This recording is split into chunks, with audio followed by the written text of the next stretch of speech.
Финансиски предизвици, брзо темпо на живење, недоволна комуникација – ова се главните причини за зголемениот број на разводи во Македонија.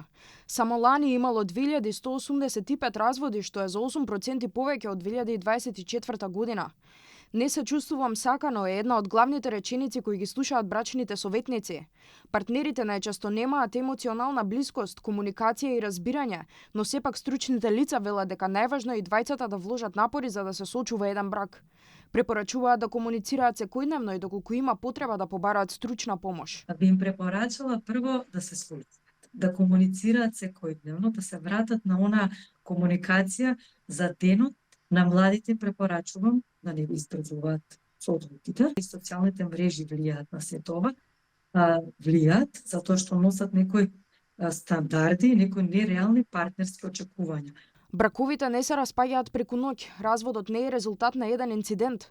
Напротив, на тоа претходи емоционален процес и разни дисфункции кои траат извесен период. Според социолозите, порастот на разводи и намалениот процент на склучени бракови не се должи на недостаток на љубов помеѓу партнерите, туку на недостаток на комуникација и разидување во потребите и желбите. Браковите не се градат само како економска неопходност за да можеме заедно да гледаме деца, туку во денешно време баш браковите можеме да ги градиме од позиција на слободен избор, но и ќе траат денешните бракови се додека се почитувани достоинството и на мажите и на жените. Инаку во текот на 2025 година склучени се 10.507 бракови, што представува намалување од 5,1% во споредба со 2024 година.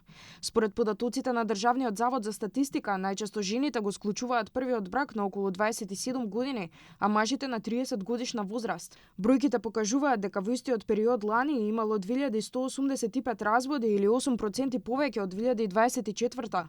Најмногу разводи има кај лицата од 35 до 39 години и по 5 до 9 години брак.